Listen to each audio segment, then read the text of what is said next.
le souhaite. Et puis les uns et les autres, c'est ma consigne, vous pouvez m'arrêter quand vous le souhaitez pour poser une question, rajouter peut-être d'autres éléments. Je voulais juste vous redonner un peu le cadre de ce module de 2 jours. Je dis bien 2 jours. Comme ça vous permet vraiment de vous imprégner des éléments qui vous seront présentés. Comme vous le voyez, c'est vraiment autour de la question de passer de l'idée au projet et de s'appuyer sur des outils et des méthodos qui sont celles qui sont attendues en fait, en lien avec le dossier de candidature. Le dossier de candidature a une logique et cette logique, elle n'est pas forcément celle qu'on enseigne dans les modules de gestion habituellement en France. C'est quelque chose qui vient peut-être plus de méthodes anglo-saxonnes qui sont dominantes au niveau de la Commission européenne, mais ce n'est pas très éloigné finalement de choses que l'on fait au quotidien, surtout dans le domaine de la jeunesse et de l'éducation populaire. Vous verrez, il n'y a aucune surprise, mais ça demande à être vraiment dans de la finesse d'analyse et dans de la stratégie sur chaque élément que l'on veut apporter pour que le passage de l'idée au projet puisse permettre de construire une candidature avec un projet dont on sait dès le départ que l'on va le réussir parce qu'on l'aura bien bordé et qu'on aura pensé à autant de choses que l'analyse des besoins, que des objectifs qui vont être stratégiques, qui s'inscrivent vraiment dans une stratégie d'internationalisation, avec une logique qui va rechercher des transformations, parce que c'est vraiment ça qui est proposé, c'est que vous puissiez être dans une logique de transformation de vos métiers, de vos réflexes, des transformations au niveau des personnes qui sont mobilisées, que ce soit des jeunes, les travailleurs jeunesse, au niveau des organisations sur le territoire à plein d'échelons, hein, du local vers l'international, et puis que vous puissiez être à même de pouvoir vous adapter en fait à toute situation. On est un peu sur la question des compétences transversales, sur ces capacités où on arrive à nous adapter quelle que soit la situation. Ça va être très attendu, hein. Je rappelle que le programme Erasmus Plus est un programme d'éducation et de formation, ce qu'on a vu la dernière fois. Donc, il ne faut pas oublier qu'il y a toute cette dimension compétences à développer chez les jeunes, chez les travailleurs jeunesse, chez les partenaires, voilà, chez toutes les parties prenantes, de près ou de loin, directement ou indirectement. Et on va voir qu'il y a une logique pour un projet soit entendable en tant que projet de coopération, y compris un simple échange de jeunes. Je dis bien simple parce que souvent on rattache un échange de jeunes à faire rencontrer des jeunes autour d'activités, mais il y a tout le reste, voilà, que l'on doit suivre en termes d'évaluation continue et qu'on doit inscrire dès la candidature et expliquer comment on s'y prend, à quel moment, quelles sont les étapes, quels sont les méthodos, etc. Donc voilà, l'objectif vraiment des 2 jours, c'est que vous sortiez de là en vous disant, OK, quel que soit le financement européen que je vais solliciter, vraiment, que ce soit Erasmus, Fonds structurels, Europe créative, Horizon ou d'autres encore, en fait, ça suit la même logique. Tous les dossiers de candidature sont construits de la même manière.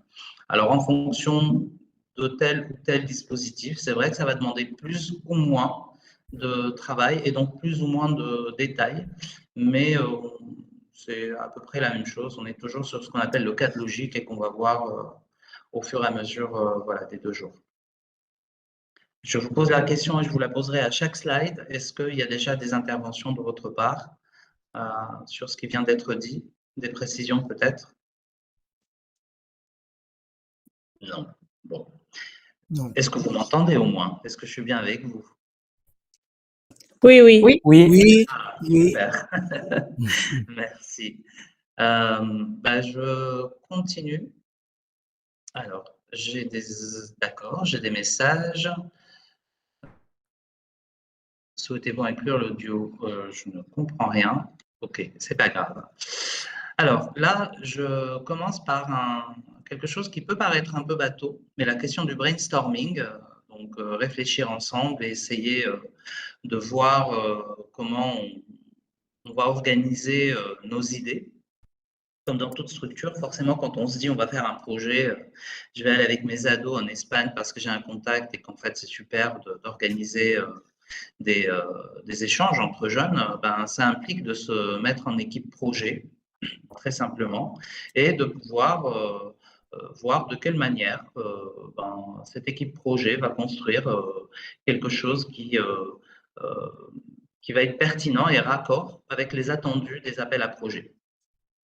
Des appels à projets Erasmus, évidemment. C'est un moment où vraiment, il faut pouvoir accueillir un peu toutes les idées et comme c'est indiqué, en fait, encourager les idées folles, c'est-à-dire vraiment de pouvoir aller le plus loin possible dans les envies, dans les motivations, parce que, je l'ai dit la dernière fois, un projet européen, c'est vraiment la gestion des motivations de tout le monde. Et ne jamais oublier que c'est jamais si évident aller vers l'international. C'est aussi de la motivation négative, c'est-à-dire des craintes et des fois des refus d'aller là-dedans parce que c'est beaucoup d'inconnus.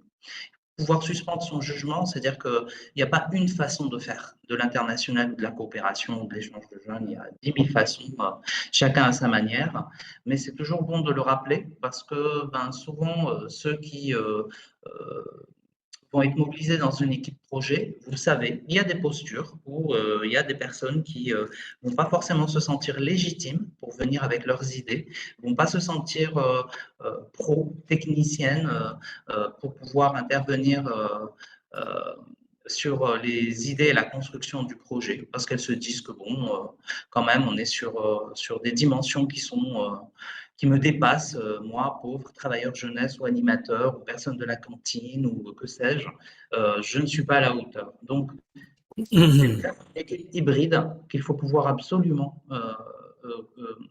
associer, construire avec des personnes qui sont de différents services, de différents métiers, mais qui vont se concentrer sur cette construction.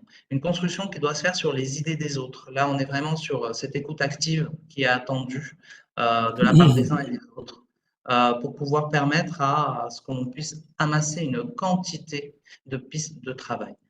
Donc, ces 4 principes, évidemment, ça s'organise. Le brainstorming, il y a bien sûr d'autres méthodes. Je ne vous dis pas que c'est la seule méthode, mais je vous propose celle-là parce que c'est celle qui peut être la plus simple, en utilisant des post-it, en ayant quelqu'un qui anime, qui va donner des instructions sur comment on s'y prend, en mettant quelques questions, peut-être en exergue, qui vont permettre de faire exprimer des réponses, des pistes de travail, et qui vont aussi faciliter la cohésion entre les personnes sur quelque chose qui peut paraître éloigné de ce qu'on a l'habitude de faire. Le brainstorming, c'est, comment dire, si vous vous projetez comme une équipe qui a travaillé sur ce brainstorming, vous pouvez imaginer, par exemple, je ne sais pas, vous avez 4 personnes qui se sont dévouées pour essayer de travailler là-dessus. Vous allez consigner par écrit des étapes. Vous n'allez peut-être pas le faire en une réunion, ça sera en plusieurs réunions. Vous allez peut-être associer des jeunes qui sont les premiers concernés par le projet, qui vont peut-être construire, et c'est plutôt souhaité que vous puissiez les associer à un brainstorming, que ce soit entre eux, que ce soit avec les animateurs jeunesse. Sachez que dans le dossier de candidature, à un moment donné, on doit vous poser la question. En fait, d'où vient l'idée, comment vous y êtes pris pour analyser les besoins. Et quand je dis comment vous y êtes pris, on parle bien de méthodo. Donc, il va falloir parler, voilà, on a choisi telle méthode, on s'y est pris à tant de personnes, voilà comment on a interrogé les jeunes, sur quelle base. L'analyse des besoins nous a permis d'identifier tel et tel aspect, et qui fait que vous êtes à l'aise avec les réponses à pouvoir donner. Et déjà, ça donne une indication dès le départ sur vos capacités à être à l'écoute de ce que souhaitent les jeunes et à l'écoute de l'ensemble des équipes et que ce n'est pas le projet que d'une personne. Et puis en plus de ça, ce brainstorming doit être fait en lien évidemment avec vos partenaires. C'est-à-dire que dès le début et d'emblée, il faut que vos partenaires européens avec qui vous allez faire des projets puissent être associés à ces réflexions. Parce que c'est aussi la rencontre de motivation et d'envie entre différentes organisations qui vont permettre à ce que l'on puisse, et dans la présentation des structures, et dans la connaissance entre les responsables des structures, peut-être, entre les animateurs, peut-être entre les jeunes. Il va falloir raconter en fait cette histoire. Comment vous vous connaissez, qu'est-ce qui vous a donné envie de faire ensemble, et qu'est-ce qui fait que on est rassuré en tant qu'évaluateur sur le fait que ça part de quelque chose de solide, une fondation solide, que ce soit en termes de réflexion dans le cadre du brainstorming ou en termes de relations consolidées entre des structures qui se connaissent et qui vont mener à bien le projet et à qui on peut faire confiance. Est-ce que vous avez éventuellement des questions sur ces éléments? Moi, je veux bien te dire un petit truc. Oui. Enfin, c'est marrant parce que moi, en fait, les projets, là, je les monte en gros toute seule. Et c'est vrai que même si j'ai des partenaires, je veux dire, c'est... Voilà, j'ai pas d'équipe. Bon, je pars toute seule avec un animateur, je sais pas toujours lequel j'ai. On part qu'à deux. Et c'est vrai que cette année, deuxième année, j'ai quand même, comme mon groupe s'est formé assez tôt avec les jeunes, j'ai quand même fait un échange avec eux sur un peu leurs attentes, tout ça, mais c'est vraiment pas approfondi comme là tu le présentes en fait. Par rapport, euh, par rapport à ce travail d'équipe et d'où vient tout ça, quoi. Voilà. Mais si on prend cet exemple, justement d'auditer les jeunes, est-ce que les jeunes, par exemple, vous avez envie de faire quoi? Si on va en Espagne, la question, elle leur est posée. Ils ont des choses qu'ils vont pouvoir répondre. Déjà, c'est une première base que vous pouvez disséquer et on peut tout à fait associer d'autres personnes qu'une équipe. Quand on parle d'équipe, en plus, c'est ça qui est intéressant au niveau des programmes Erasmus. Quand on parle de personnel, on parle autant des personnes salariées que des bénévoles.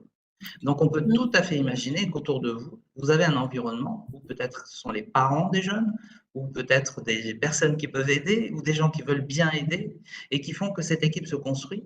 Et même si c'est épisodiquement, en fait, sur juste la construction, au départ, renforcer ce lien que vous pouvez avoir avec le territoire, avec les proches des jeunes, parce que plus tard, on va le voir, ce que vous allez annoncer comme hypothèse de transformation, où tout se joue. C'est franchement là où il y a le plus de points à gagner dans la candidature, et surtout dans la gestion et le rapport final. Si vous montrez dès le départ que vous avez une capacité à entendre les différents points de vue et les différentes motivations et différentes craintes, on va se dire, OK, là, on est face à des personnes qui savent s'y prendre. Et, et du coup, il faut surtout pas rentrer dans nos schémas classiques. Dire une équipe, une association, ça peut être effectivement une ou deux personnes réellement au quotidien. Quand on va dire comité de pilotage, c'est pas non plus. Enfin voilà, ce sont des jargons qui recouvrent des choses qui sont normatives, mais en fonction de la réalité de chaque structure, on va avoir peut-être deux personnes, peut-être une personne de chaque côté tenant un rôle sur des missions particulières. Et il faudra être honnête dans ce qui sera présenté, parce qu'on le verra, je vais en parler. Il y a la question de la proportionnalité. C'est-à-dire qu'on fait un projet à la hauteur de nos capacités. Donc, il faut que ça soit proportionnel à ce qu'on est capable de faire. Et on ne va pas nous diminuer une subvention ou nous donner moins parce qu'on dit que ce qu'on veut faire, voilà, on est modeste, on est petit. Ça n'a absolument rien à voir. Voilà. Vraiment, je tiens à rassurer là-dessus. Par contre, évidemment, oui, l'échange avec les partenaires, l'échange avec les jeunes dans un projet de jeunesse, c'est essentiel. Après, que les animateurs soient voilà, embauchés en fonction des besoins, qu'il n'y ait pas une permanence, mais une structure, c'est aussi voilà, un conseil d'administration, des bénévoles qui viennent donner des coups de main, peut-être un collectif départemental qui est interrogé. Voilà, je pense qu'autour de vous, vous pourriez toujours trouver. Et dernière chose, vraiment parce que vous me donnez l'occasion de dire quelque chose sur laquelle je vais revenir. Souvent, le conseil le plus fort qu'on donne quand une candidature est rédigée, on dit il faut la faire lire à un candide, c'est-à-dire quelqu'un qui connaît rien à rien, ni à la structure, ni au projet européen. Et si la personne a dit mais je n'ai rien compris ou ça me paraît complètement obscur, ben, ça veut dire que c'est pas bon. Pour une raison très simple, c'est que, un, on n'a pas été assez explicite, il y a trop de choses implicites, pas assez concret, réaliste, on le verra, ce sont des indicateurs qu'on appelle SMART, et surtout, on n'est pas à la hauteur de ce que pourra lire un évaluateur, parce que les évaluateurs européens ne sont pas des spécialistes de ce que nous on fait. Donc, il faut que ça soit à la hauteur de n'importe quel citoyen parce que c'est de l'argent public et que l'Europe considère que les projets doivent être lisibles et compréhensibles par tout le monde. Ok, très bien. Merci. Je t'en prie. Merci. Je crois qu'il y a quelqu'un qui a levé la main, mais je suis incapable de tout voir, donc n'hésitez pas à Et intervenir. c'est moi, Mélodie. En fait, avec des partenaires roumains, allemands et tchèques, en février, nous avons fait un dépôt de demande de subvention Erasmus+, pour une clé 2. Et justement, ça a été relu par une spécialiste qui fait des dépôts comme ça d'Erasmus+, qui est habituée à la rédaction. Et donc, on lui a fait le premier travail, on va dire, de brouillon. Et justement, ça lui a permis d'avoir ce regard neuf, étant donné qu'elle ne connaissait pas le projet de l'intérieur. Et il y a eu plein de retours, justement, notamment par rapport à comment dire, l'utilisation du vocabulaire, c'était pas très clair, qui faisait quoi, et ça nous a permis justement de nous améliorer sur la rédaction pour que ce soit le plus clair possible et le plus logique possible aussi, parce que parfois, nous, en tant que partenaire, on se comprend, on agit de la même manière aussi. C'est une partenaire qui était plutôt dans le domaine du formel. Nous, on était dans le domaine du non formel, donc il a fallu lui expliquer aussi qu'est-ce qu'on attendait dans le non formel de nos formations qu'on voulait proposer. Et ça a permis vraiment d'avoir quelque chose de plus proche de ce qu'on souhaitait en fait transmettre à l'agence Erasmus+ Roumaine. Alors après, normalement, on devrait avoir une réponse au mois de juin, donc je peux pas te dire si ça a fonctionné ou pas, mais ça a permis vraiment d'avoir ce regard, comme dit Hamza, candide, extérieur, pour justement améliorer la rédaction de la demande. Super, merci beaucoup Mélodie. Quelqu'un d'autre veut intervenir? Ok. Pardon, excusez-moi, j'ai une question un peu de grande novice. En quelle langue, en fait, se rédigent les dossiers européens?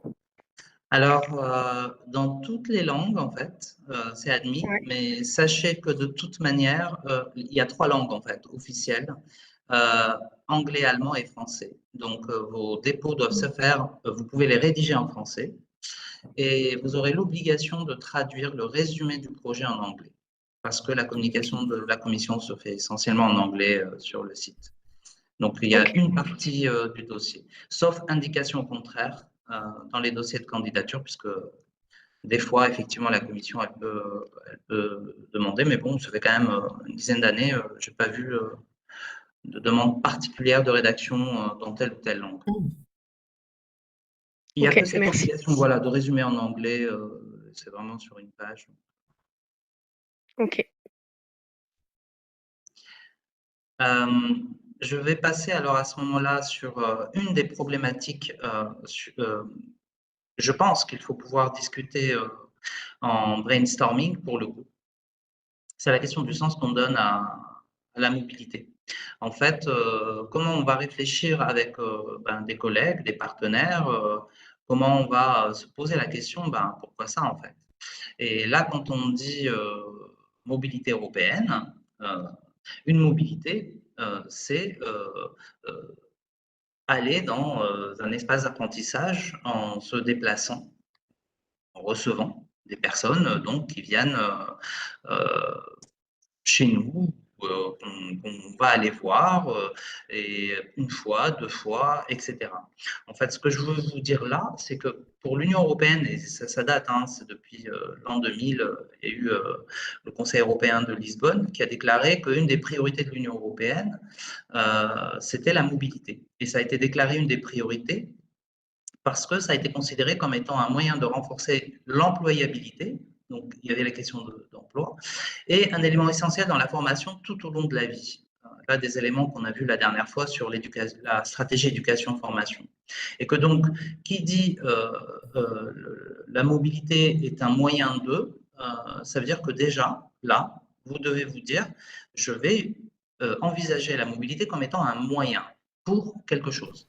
Renforcer l'employabilité, peut-être pour une mission locale qui accompagne des jeunes ou sur la formation tout au long de la vie pour des personnes qui ont envie de développer telle ou telle compétence ou telle technique en danse ou en animation socioculturelle ou d'autres domaines.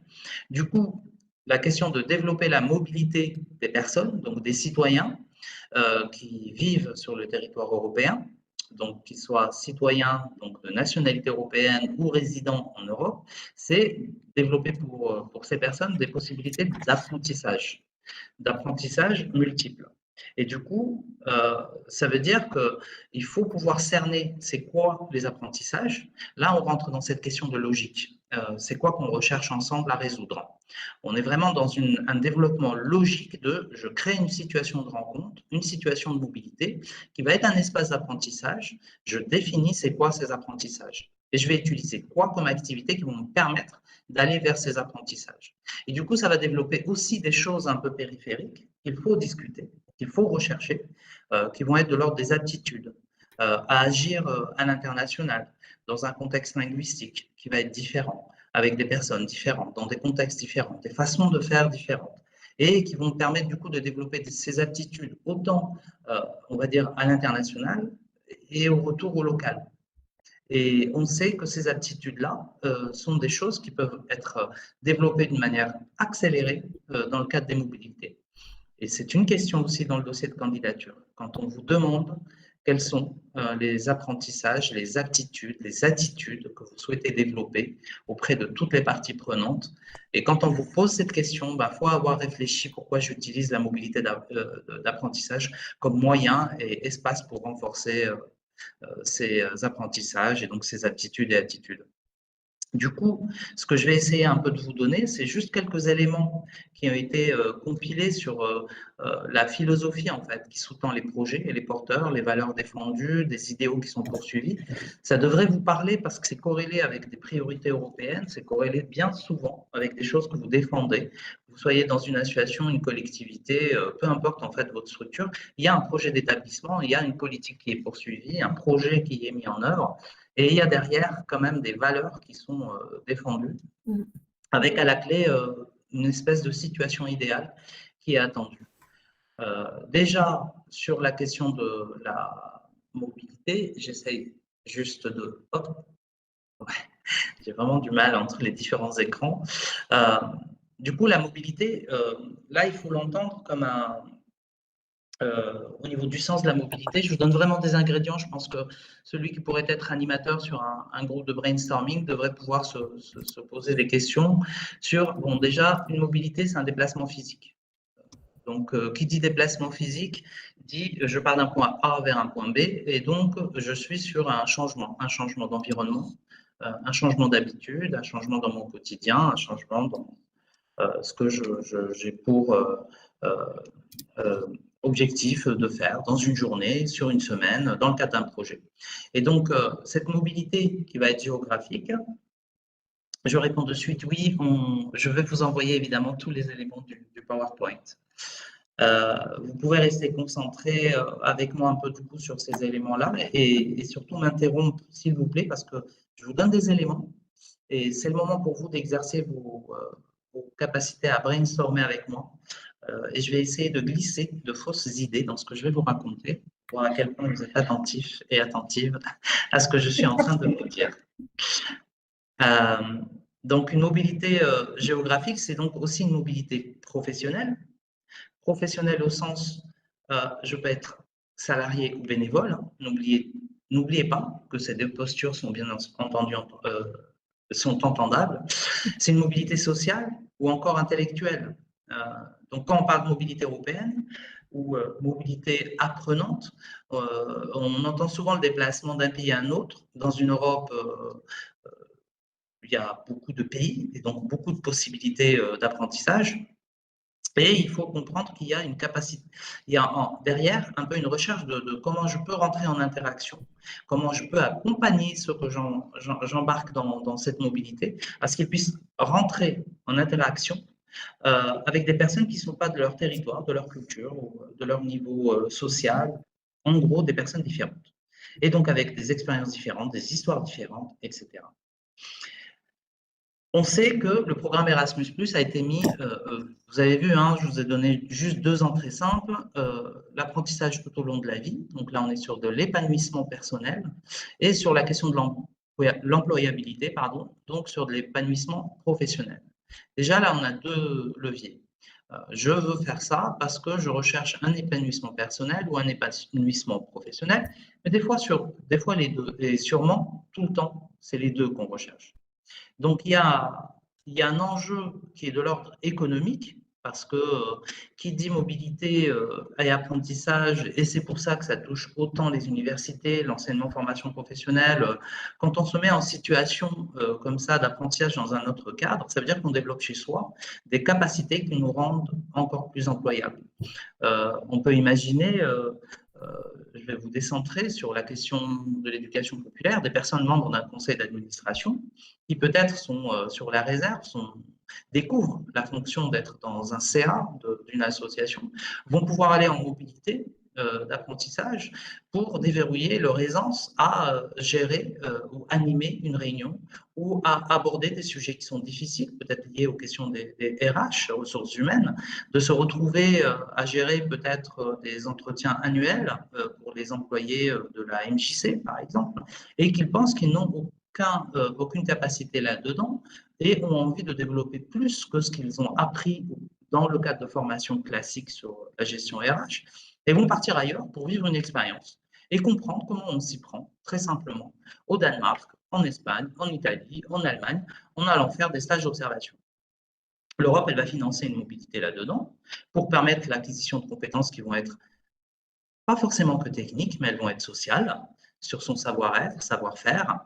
Peut-être ça peut être un cours qui serait fait en Allemagne, pourquoi pas, en Belgique, sur la communication non violente, pour être dans des postures d'écoute active, ces moments d'entretien pour des personnels RH dans une association ou qui soient d'ailleurs, sont très importants, c'est des temps de bilan. On va parler peut-être d'acquisition de compétences transversales, sur l'ouverture d'esprit, sur la prise d'initiative, sur une aptitude à la mobilité aussi professionnelle. Donc, ce sont des sujets quand même qui sont assez importants et qui sont d'ordre économique parce qu'ils touchent justement à l'employabilité. On va avoir des connaissances sur le mode de travail, des connaissances pratiques, peut-être sur de l'animation socio-culturelle. On va acquérir aussi des compétences linguistiques, bien sûr, interculturelles, et surtout, et là vraiment on est au cœur, sur des capacités à interagir avec des personnes de cultures différentes. J'y reviendrai plus tard, parce que cette question-là, elle est vraiment au cœur de ce que l'on va expliquer à un moment donné dans une candidature sur notre compréhension de ce monde, de ses différences, de ses singularités, et comment ce que je fais avec des gens localement, j'essaie de le faire en finesse parce que l'utilisation de la mobilité apprenante avec des gens différents, c'est un jeu de miroir qui me permet d'être encore mieux dans ce que je fais localement. Parce qu'on est tous différents, parce que nous sommes tous singuliers, parce que nous sommes tous avec des profondeurs et des épaisseurs dans ce que nous sommes, de par nos histoires singulières, nos cultures, et nos expériences, etc.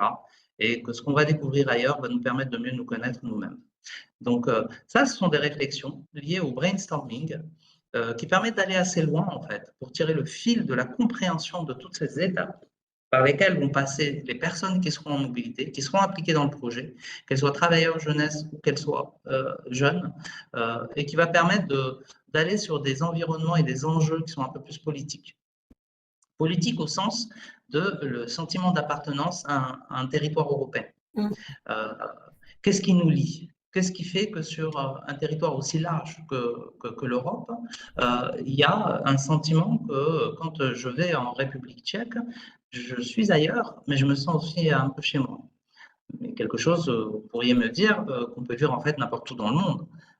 Ça peut arriver à tout le monde. Sauf que l'ambition, on va dire, de la Commission européenne, c'est d'arriver, grâce à des programmes comme Erasmus+, à ce que les citoyens européens, quand ils se présentent, ils puissent se présenter comme beaucoup, la majorité d'ailleurs, des personnes qui vivent sur le continent africain. Et quand on leur demande d'où elles viennent, spontanément, la première réponse, je viens d'Afrique, avant de dire leur nationalité. Et bien, voilà.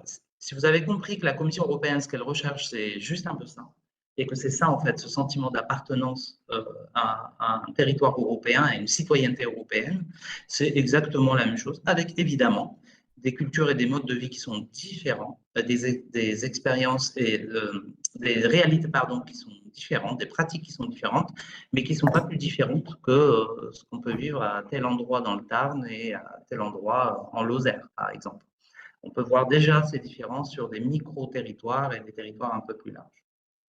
Donc, cette question de quel sens on donne à la mobilité européenne, c'est franchement le cœur de la réflexion où vous allez devoir commencer à réfléchir sur qu'est-ce que je donne comme nourriture intellectuelle dans la réflexion à ceux qui sont en groupe projet, aux jeunes, pour gérer leur motivation de pourquoi ils veulent aller à tel endroit. Et dépasser de simples projets qui vont insister beaucoup sur l'activité, aussi intéressante soit-elle, d'échanges artistiques, sportifs, ou sur des questions d'environnement, de bonnes pratiques pour s'impliquer dans la vie quotidienne de son quartier. Ça, tout ça, c'est super, sauf que ça, ce n'est qu'un moyen pour développer des compétences. Et pour parler de développement de compétences, il faut dire en quoi aller ailleurs, faire avec l'ailleurs, donc faire de la mobilité, amène une valeur ajoutée, une plus-value. Et donc, il faut faire ce va-et-vient. Le brainstorming, c'est vraiment interroger tout le monde sur « et qu'est-ce que tu en penses toi pourquoi ça serait intéressant, pourquoi ça ne serait pas intéressant, pourquoi on devrait le faire dans ce cadre-là ». Donc, ça va nous amener petit à petit sur l'organisation d'un diagnostic, mais déjà, je voudrais m'arrêter un petit peu 2 secondes avec vous. Si vous avez des retours, des remarques, des questions sur ce que je viens de vous expliquer un peu. Juste le retour, j'ai écrit, je ne sais pas si vous l'avez vu, c'est tellement dense et intéressant que c'est un petit peu rapide pour nous. Si on le prend dans ça se correspond, c'est logique, mais merci si vous pouvez un peu. Ou alors il faudrait qu'on vous interrompe. Merci. Je vais y aller du coup un peu plus lentement. Alors, je suis quelqu'un qui adore, parce qu'on m'a appris comme ça, prendre des paraboles. Ce que je viens d'expliquer là, je peux le résumer d'une manière assez simple. Quand je vais chez quelqu'un d'autre et qu'il m'invite chez lui et que je suis invité à manger, par exemple, je vais découvrir des plats, des plats peut-être que je ne connais pas, des façons de déguster ces plats, des manières différentes, peut-être un humour différent aussi. Et en fait, tout ce que je vais apprendre de l'autre, ça va me permettre d'apprendre encore plus sur moi. Et ça va me faire gagner en capacité à m'ouvrir à l'autre et à m'enrichir. Et ce sont des choses basiques de la vie. Je suis en train de dire des choses vraiment les plus simplissimes. Mais je pense qu'il faut pouvoir puiser en soi dans ça veut dire quoi être dans de l'interculturel pour ne pas rester dans des écueils classiques. Je pourrais en parler un peu plus tard. Il y a ce qu'on appelle le modèle de l'iceberg culturel. L'iceberg culturel, vous voyez ce que c'est un iceberg. Il y a la partie immergée en haut, émergée, et la partie immergée en dessous.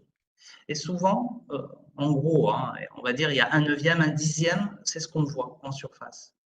Et ben, c'est ce qu'on aperçoit d'un individu ou d'un groupe d'individus quand on les rencontre. Et souvent, le plus intéressant, c'est ce qui est en profondeur, ce qui est caché, ce qui se révèle que parce qu'on se connaît un peu plus, parce qu'on fait des choses ensemble. C'est là où c'est intéressant d'aller fouiller. Donc, ce sont des choses qui ont été beaucoup travaillées au niveau de l'UNESCO sur des questions de diversité culturelle. Franchement, allez regarder la charte sur les diversités culturelles, qui explique très très bien des questions de droit, mais qui donne aussi des concepts sur le vocabulaire qu'on doit pouvoir adopter quand on fait de la coopération interculturelle. Et la coopération interculturelle, elle commence déjà par notre voisin de palier, mais du coup, dans la mobilité, elle est encore plus renforcée parce qu'on va retrouver des repères qui vont être un petit peu chamboulés. Et le vocabulaire interculturel ou l'attitude interculturelle, c'est savoir parler lentement quand on est, par exemple, bilingue, pour ne perdre personne. Si on est en train de nous exprimer dans une langue, c'est pouvoir trouver d'autres biais pour se paraphraser, c'est trouver des astuces et se renseigner avant qui font qu'on se connecte à des façons de faire, à des us et coutumes. Il y a des endroits où on ne va pas sans apporter un cadeau, un présent. On ne commence pas d'emblée dans les activités, on prend son temps. Il y a des endroits où on est un peu plus speed, où ça va très vite. Ne pas être dérangé par des changements, mais accepter que ce sont tout simplement des façons de faire différentes. Voilà, ce sont des choses qui peuvent paraître élémentaires. N'empêche, dans le dossier de candidature, on vous interroge très concrètement sur ce que vous mettez en place comme dispositif pour former les gens, pour les préparer avant de partir, et notamment pour les jeunes, mais aussi les travailleurs jeunesse dans des projets de ce type, pour qu'ils soient prêts en fait à la rencontre.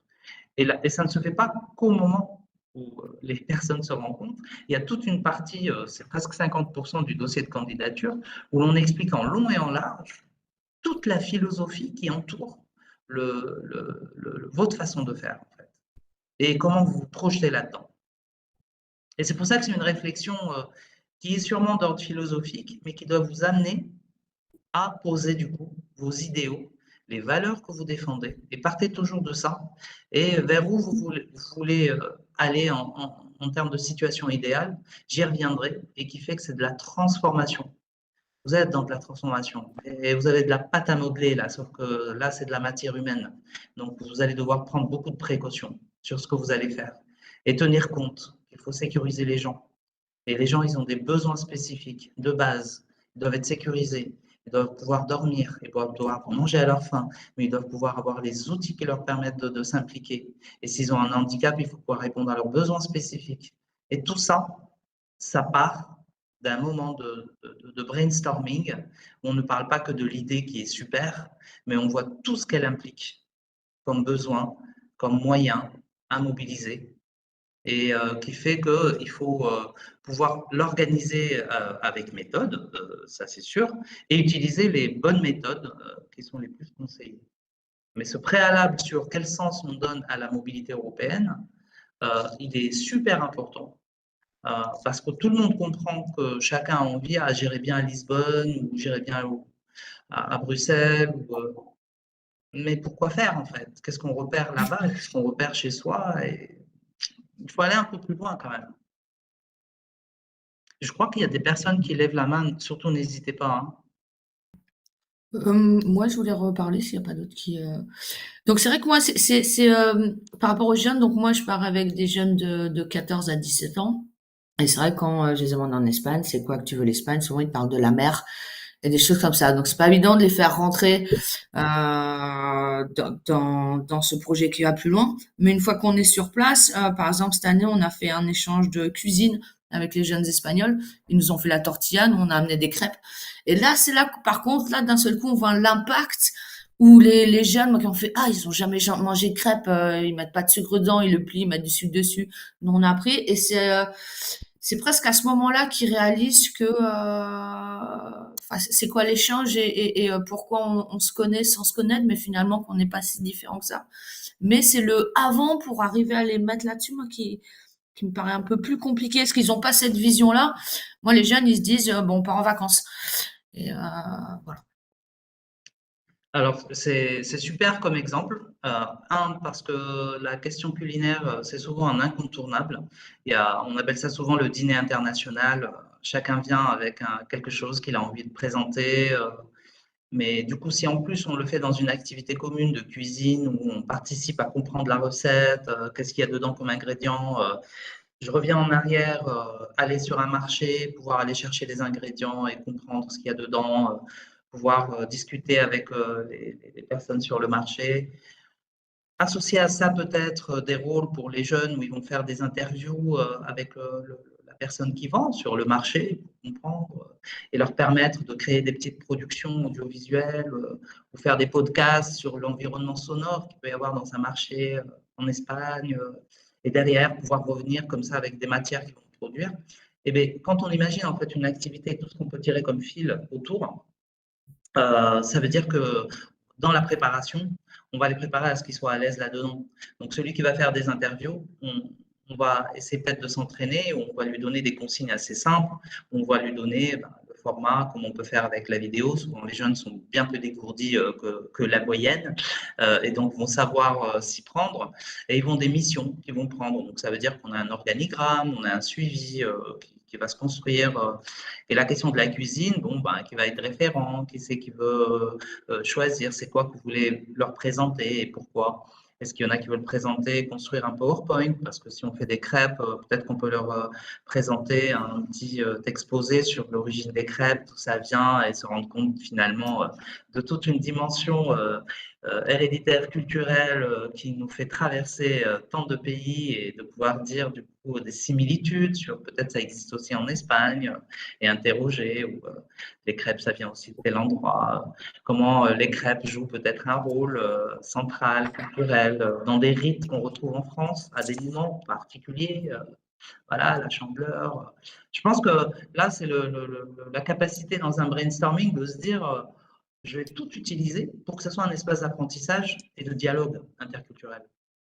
Et c'est ça qui est attendu. Et la pertinence du coup de se dire j'ai pris la motivation des jeunes qui veulent aller à la mer en Espagne, mais c'est super, il faut le dire. Franchement, il ne faut surtout pas la cacher. Il faut dire, eux, ils ont repéré ça. Mais je pars de ça pour leur faire vivre quelque chose de super épanouissant personnellement pour eux, parce qu'il y aura la mer, mais aussi en termes d'apprentissage et d'aptitudes qu'ils vont acquérir, parce qu'ils vont être avec d'autres jeunes. Et ça peut être aussi sur des jeux qu'il peut y avoir à la mer, et des choses sur lesquelles ils vont revenir et interroger d'autres jeunes et s'interroger les uns les autres. C'est quoi qu'on fait à la mer? C'est quoi nos rituels? Ça veut dire quoi les vacances? Ça projette sur quoi? Ils peuvent écrire des petits textes aussi, entre eux peut-être. Ils peuvent faire des cadavres exquis qui font qu'ils vont écrire une histoire commune. Donc, il faut aller là-dedans. Et ça, vous avez tous une expertise là-dedans. Il faut juste vous dire, bon, il faut qu'ils vivent un truc où ils s'éclatent à fond. Ça va être super. Ils reviennent avec plus que la banane. Ils reviennent avec l'envie d'en parler autour d'eux et de dire, mais c'était juste génial. Ouais, merci. Et en plus, le pire, c'est que vous allez avoir à mettre des annexes avec en détail un planning qui dit bah, tel jour ils vont faire ça, tel jour ça. Et vous aurez à parler de la préparation. Comment vous allez les préparer au niveau de la langue, de la communication, au niveau interculturel, au niveau du déplacement, sur des problématiques de santé, si jamais il y a un problématique de santé, mais aussi sur des dimensions culturelles. Hein. Est-ce que vous allez leur donner des ticos ou leur donner une appli qui leur permet de traduire plein de choses, voilà, des informations glanées par-ci, par-là, et ça fait partie de la préparation. Émilie, je crois que… Oui, excusez-moi. Donc, pour ma part, je dois rédiger un projet pour un consortium. Je dois détailler l'emploi du temps pour tous les membres du consortium. Ça va être compliqué. Un consortium, donc regroupement de plusieurs structures. Oui. Et là, c'est pour un dépôt de lead. Lead. Le consortium, expliquez-moi, donnez-moi un peu plus d'infos peut-être. Il s'agit de faire partir plusieurs catégories de personnel et à terme des élèves peut-être. Voilà, pour des montées en compétences linguistiques, mais il y aura un pôle sur de l'espagnol et un pôle sur de l'anglais. Eh bien, sur les deux pôles, du coup, linguistique, ça concerne un public cible qui est facilement identifié, pour lequel il va y avoir des activités, mais ce que vous allez déposer là, c'est une accréditation, si je comprends bien. Oui, c'est ça. Ouais, Oui. ben dans l'accréditation, ce qu'on va vous demander, c'est pas les mêmes détails que ce qu'on demande dans les échanges de jeunes. C'est bien ce que j'avais compris. Voilà, et on va vous demander en fait des objectifs stratégiques. Et ce qu'on va vous demander, c'est plutôt des activités que vous allez qualifier de stages d'observation ou de cours structurés en fonction de là où vous allez. Et j'avais bien compris. Ouais, voilà. Ça ne va pas être dans ce type de détails. Les détails, on va les retrouver plutôt dans la stratégie que vous allez rédiger en annexe, sur laquelle vous allez vous appuyer pour répondre d'ailleurs, pour le dossier, pour le rapport, hein, pardon, pour le dossier de candidature officielle. Et je vais l'aborder d'ailleurs, la question de la stratégie d'internationalisation. dans lesquels vous allez voir, ça se construit avec des éléments assez simples.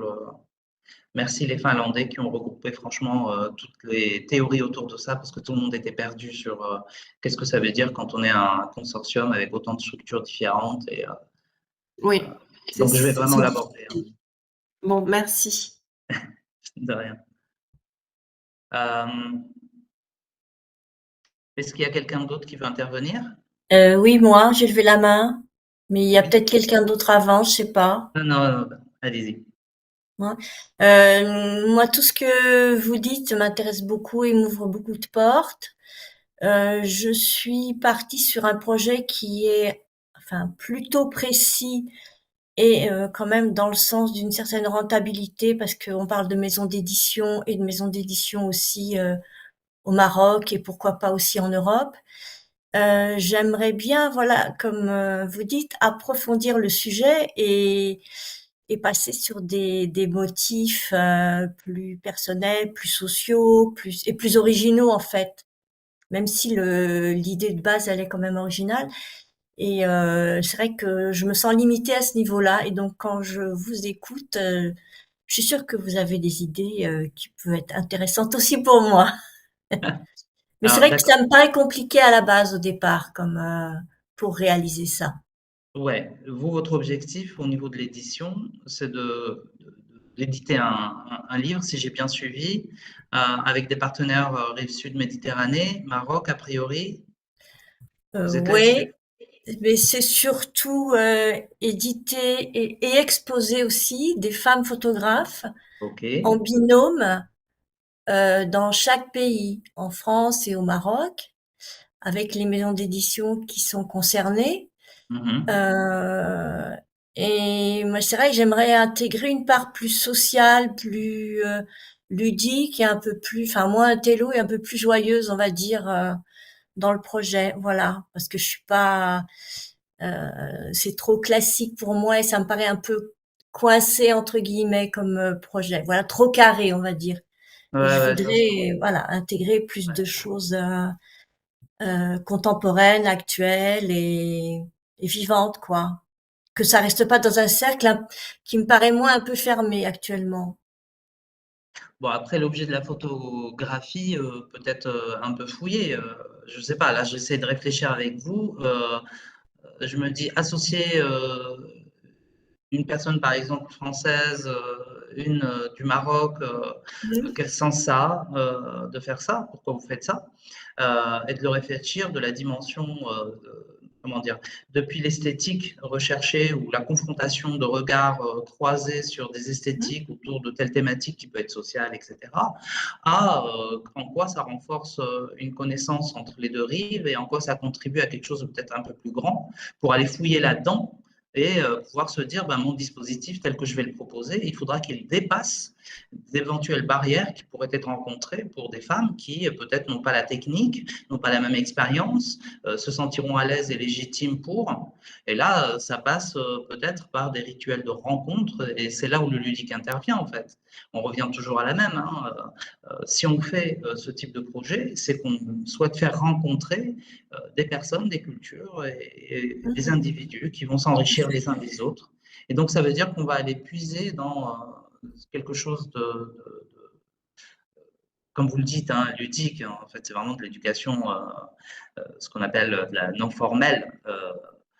Comme quand Ok.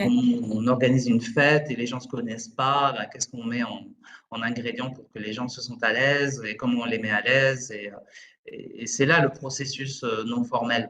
Donc, la méthode qui fait que.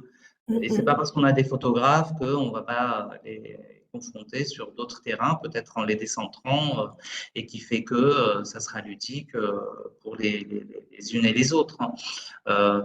Peut-être que, comme on le fait avec des jeunes et des moins jeunes aussi d'ailleurs, hein, peut-être qu'il y a des sujets photographiques qui sont logiques pour vous, qui peuvent être proposés dans le cadre de tirage au sort ou dans le cadre de jeux à construire qui font que les binômes se construisent plutôt de manière aléatoire. Peut-être que là, je pense que c'est votre créativité dans le cadre d'un brainstorming avec d'autres qu'il faut aller chercher. Donc ça veut dire que vous avez besoin d'associer avec vous des personnes qui ne sont pas de votre univers et qui vont pouvoir enrichir en fait avec un regard très décentré ce que Ok.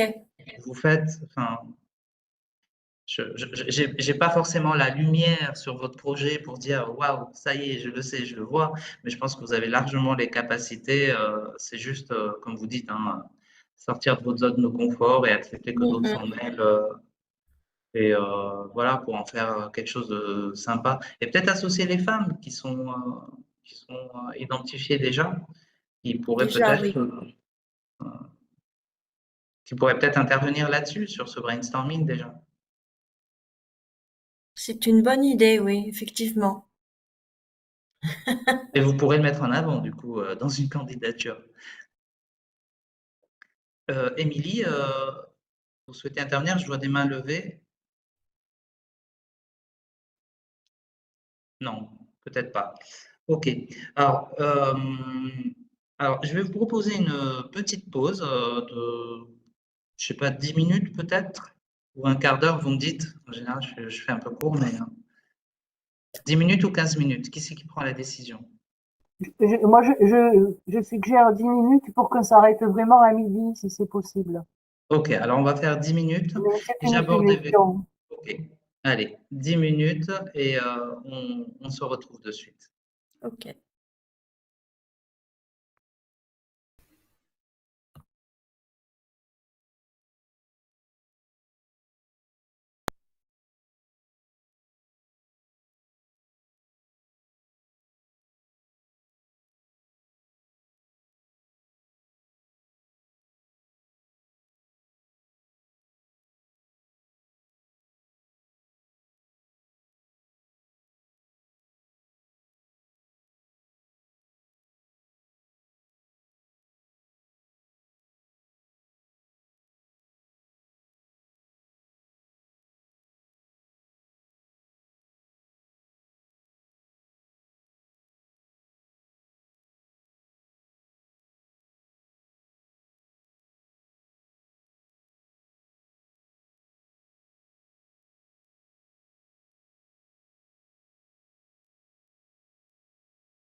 Merde.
Ah, ça y est.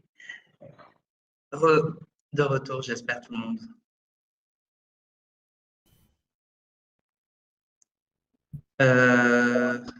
Khalid, peut-être que vous nous entendez maintenant? Je viens de voir votre message.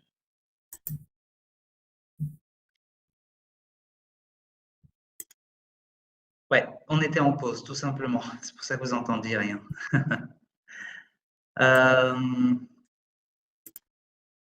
Là, ce qu'on va essayer de regarder du coup après ce petit passage d'explication sur voilà, le brainstorming et le sens qu'on donne à la mobilité en tant qu'enjeu politique et nécessité économique, c'est d'aller voir sur quoi on va s'appuyer comme outil.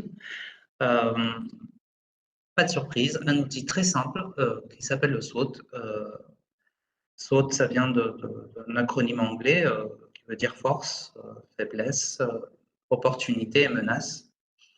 Donc, comme vous le voyez, 4 cases où on va inscrire dans notre réflexion sur pourquoi on va faire un projet, comment on va construire nos idées pour que ça fasse un projet qu'on va expliciter ensuite dans une candidature.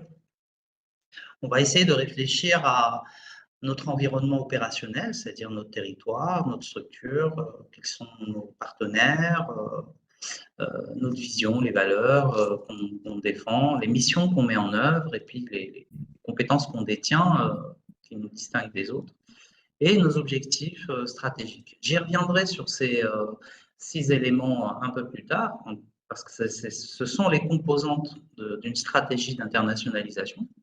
Mais concernant le SWOT, en fait, c'est un diagnostic qu'on doit mettre dans les cases. Quels sont nos éléments de force? Quels sont les éléments que l'on doit améliorer? Et du coup, là, c'est une analyse qui se fait au niveau interne. Ça veut dire qu'on va regarder quelles sont nos forces qui nous permettent d'aller vers de la coopération, qui font qu'on est capable de le faire et jusqu'où on est capable. Et dans les faiblesses, on va peut-être mettre des choses que l'on va pouvoir améliorer dans ce cadre. Des éléments peut-être dans la capacité à coopérer au niveau international, européen, peut-être sur des questions de langue, des compréhensions d'autres méthodos pédagogiques, ou sur l'écosystème de la photographie dans un autre pays parce qu'on veut s'y installer et peut-être on veut peut-être y développer son activité, etc. And then automatically they would have access. Like I will liaise a bit like with Matteo because I don't think it's good to have everybody like individual. It's easier to have team and council so that whenever somebody leaves the team or leaves the council, boom. Ça y est. Abdul, j'ai coupé votre son. Ensuite, ça c'est l'analyse interne. Et ensuite, au niveau des opportunités et des menaces, en fait, c'est une analyse externe. C'est-à-dire autour de nous, on a des opportunités. Je connais un partenaire en Espagne, un autre en Italie. Voilà, j'ai un réseau de partenaires. J'ai pu repérer qu'il y a des projets, des programmes européens qui pourraient financer, comme Erasmus+. Voilà, ça peut être des opportunités. Et ça peut être aussi des opportunités au niveau local, la mairie, le conseil départemental, ils ont envie qu'on fasse des choses ensemble sur ces questions de mobilité européenne des jeunes. Et puis ensuite, il y a les menaces. Pareil, elles sont externes. Une des plus évidentes, c'est par exemple, dans les menaces, qu'est-ce qui pourrait empêcher voilà, à ce que l'on puisse avancer, notamment dans un projet de coopération. On a tous vécu la période du Covid, personne ne s'y attendait. Elle est externe, ça c'est clair. Voilà, le Covid, c'est un facteur externe sur lequel on n'a pas prise et autour duquel il faut qu'on puisse réfléchir pour faire, on le verra, une analyse des risques pour diminuer tout facteur de risque et facteur d'affaiblissement du projet dans ce qu'on pourra faire. Donc, des facteurs externes, il y en a plein, on va y revenir aussi. Donc, le diagnostic SWOT, c'est vraiment l'outil qui est un peu préconisé pour pouvoir transformer les éléments de brainstorming en quelque chose d'un peu organisé, qui va permettre de répondre à certaines questions qui sont posées dans le dossier de candidature et qui viennent normalement donner une démonstration sur pourquoi vous voulez faire ce projet, quelles sont les raisons d'être du projet, et en fait qui sont décrire les besoins auxquels vous souhaitez répondre. Et il y a vraiment des questions aussi précises que ça. Et des questions aussi sur, déjà dans la partie présentation, présenter votre structure, vous allez devoir mettre en avant quels sont les éléments de force qui sont existants, qui permettent de comprendre que vous êtes déjà dimensionné pour y aller, et quels sont les éléments à améliorer, donc de faiblesse, qui font que, bien sûr, on va vous donner le financement pour que vous puissiez réaliser ce projet, puisqu'on sait que ça aura un effet bénéfique et positif pour vous, c'est que vous allez améliorer des choses qui peuvent être de l'ordre des compétences, comme j'ai dit, qui peuvent être de l'ordre de vous donner une meilleure reconnaissance localement, démontrer que voilà, vous êtes tout à fait capable de proposer des projets pertinents à l'échelle du territoire et pour toute une catégorie de public, que ce soit des jeunes ou moins jeunes, travailleurs jeunesse, etc. Est-ce que jusque-là, ça va? Ou il y a des questions? C'est juste pour ne pas aller trop vite et respecter… Non, ça va?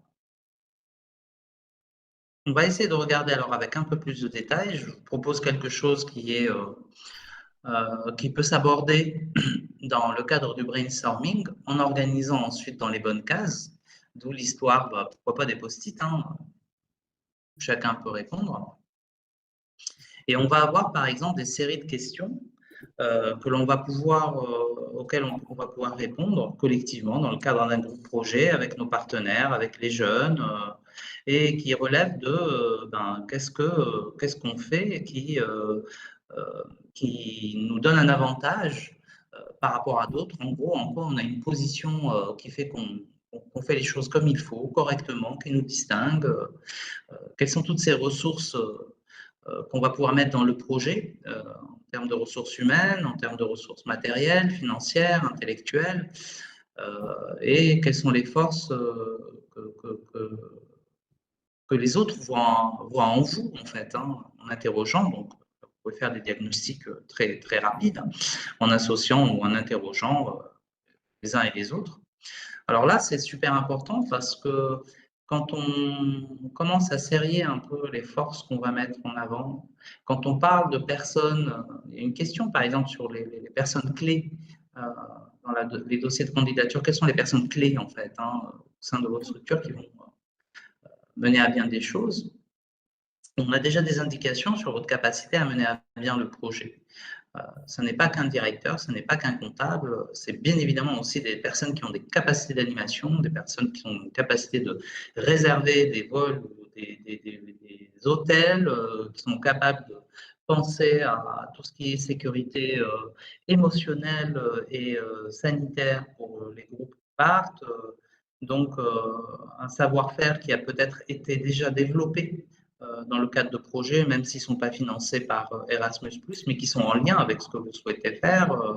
Donc, n'hésitez pas à mettre en avant dans ce SWOT tous ces éléments-là. Et vous verrez après comment ces éléments, on va pouvoir les utiliser pour pouvoir rendre compréhensible le projet dans ses différentes phases et jusqu'à la transformation. Qui est attendu, quelqu'un a lâché le mot tout à l'heure, impact. Les projets européens, ce sont des projets qu'on gère par l'impact. Donc, ça va être très important, ces éléments de force. Et il faudra être réaliste, voilà, juste, et ne pas être modeste. Ensuite, au niveau évidemment des menaces, il faut se concentrer sur ce que vous, des faiblesses. Il faudra vous concentrer sur ce que vous souhaitez améliorer, éviter, et peut-être regarder autour de vous, dans votre environnement opérationnel, quelles sont ces choses que d'autres font mieux que vous et sur lesquelles vous avez des besoins d'amélioration. Et même si ça peut être désagréable, c'est là où c'est la difficulté, où sur le brainstorming, il faut suspendre son jugement, pour pouvoir entendre des fois des expressions qui ne sont peut-être pas des vérités avec un grand V, mais qui viennent expliquer qu'il y a peut-être quelque chose de pas lisible ou peut-être clairement de défaillant dans votre façon de faire ou dans ce que vous faites habituellement, qui mériterait bien d'être renforcé et de passer de l'autre côté en élément de force. Et là, la mobilité peut être un moyen pour renforcer ça. Souvent, en tout cas, ne faites pas l'impasse sur les questions de compétences, de bien mettre aussi les compétences du côté force et les compétences à améliorer du côté faiblesse. Ça, c'est déjà un écueil important parce que c'est là où vous faites le lien avec Erasmus+. Et ce que vous souhaitez améliorer, mettez en perspective les choses.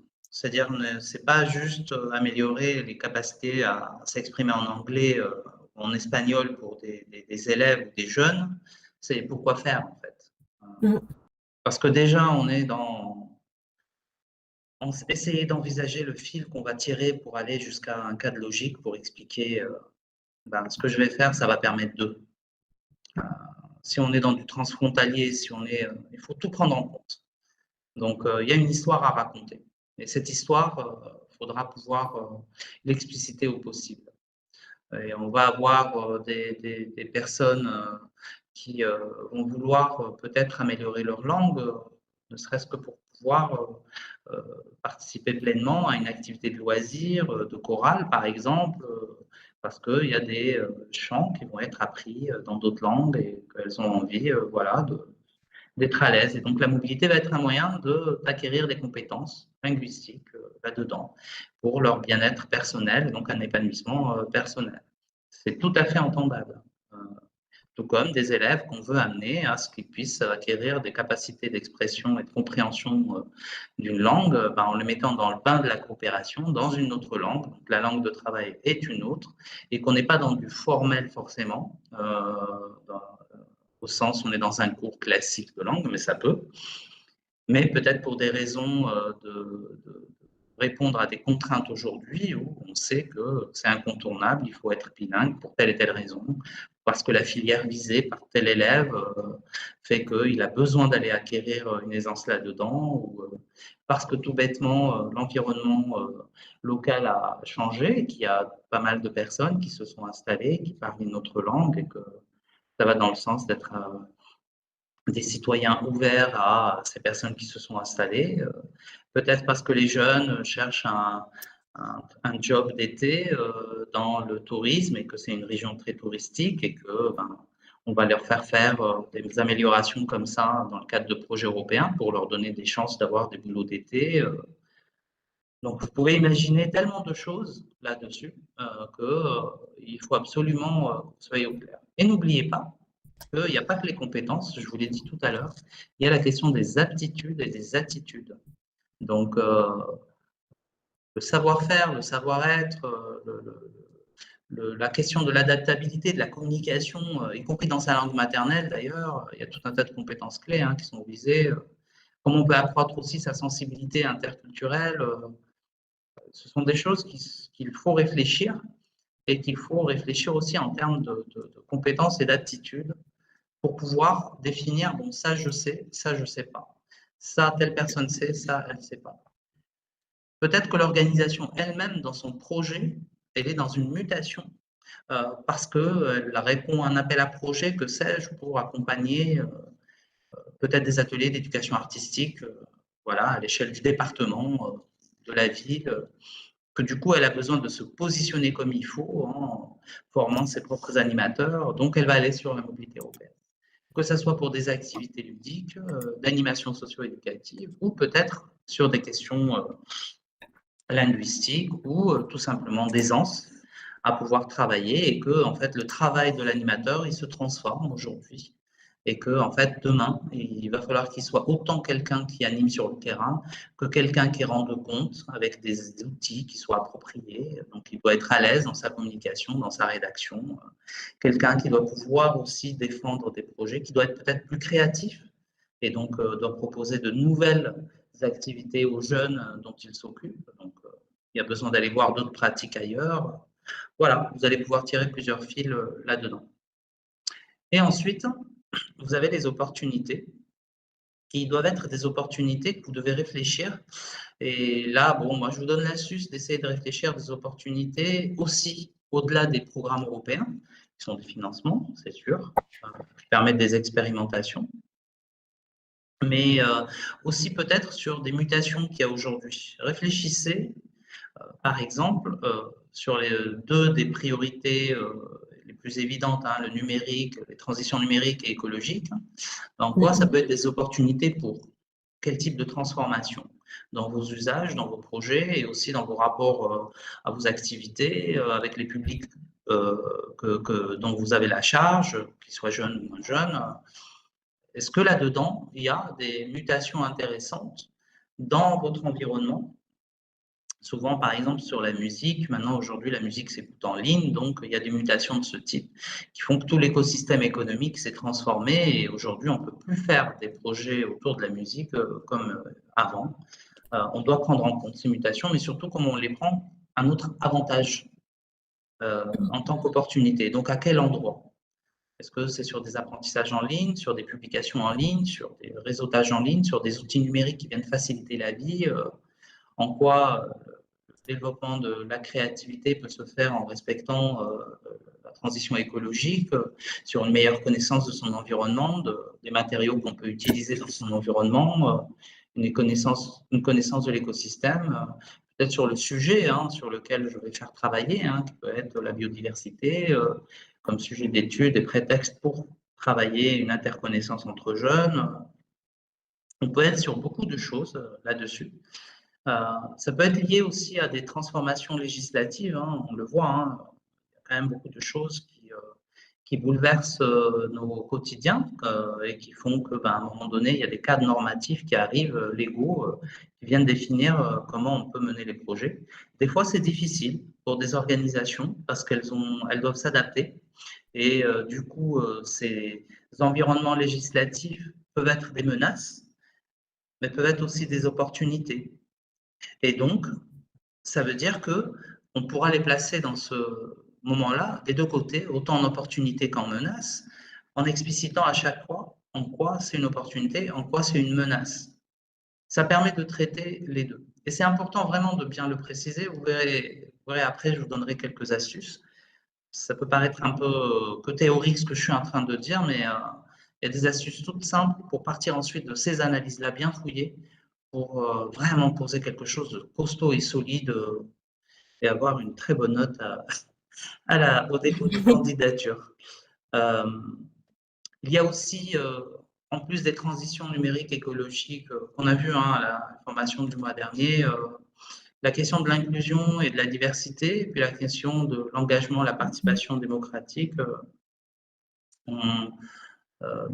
La question de l'inclusion et de la diversité, donc des personnes qui rencontrent des obstacles, qui peuvent être en situation de handicap, maladie, longue maladie, qui peuvent être en isolement géographique, qui peuvent avoir des problématiques sociales, des obstacles économiques, ou qui sont dans des situations singulières qui font que ces personnes-là, elles peuvent être notre cible dans ce qu'on souhaite faire, peut-être dans une mixité entre des personnes valides et des personnes non valides, par exemple, mais que la question de l'inclusion et de la diversité se pose en fait localement. Donc, on a audité notre environnement opérationnel et on sait qu'on a des enjeux d'avenir sur lesquels on souhaite s'investir et qui vont vous amener à aller sur ce terrain de l'inclusion et de la diversité. Et d'une manière complémentaire, la question de l'engagement démocratique, ça peut être aussi sur l'enjeu d'une structure qui peut-être se pose la question de son renouvellement générationnel et comment elle ouvre les portes à une nouvelle génération d'acteurs qui vont venir s'investir, que peut-être elle manque de bénévoles, qu'elle manque de personnes, qu'elle a envie d'attirer des jeunes retraités aussi, et qu'elle souhaite comme ça, travailler sur l'engagement au sein de la structure. Et je prends l'exemple à bon escient d'une association,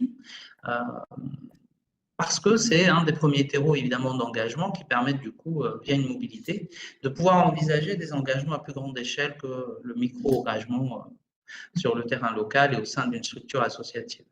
Et pour les jeunes, pour le coup, c'est un des enjeux majeurs dans le cadre de la stratégie jeunesse de la Commission européenne. Si vous ne faites pas référence à votre compréhension de ce qu'est la stratégie jeunesse qui parle de mobiliser, connecter, autonomiser les jeunes et surtout de ce qu'elle fait comme constat sur les jeunes, en gros, dont on pense qu'ils sont très éloignés de tout engagement alors que leurs engagements à plus de 80%, ils expriment qu'en fait ils sont engagés, et bien souvent dans des associations, mais qui passent sous le radar de celles qu'on connaît habituellement, qui sont en dehors des espaces traditionnels qu'on leur propose d'engagement, conseil des jeunes, etc. Enfin, ils y sont plus là-dedans.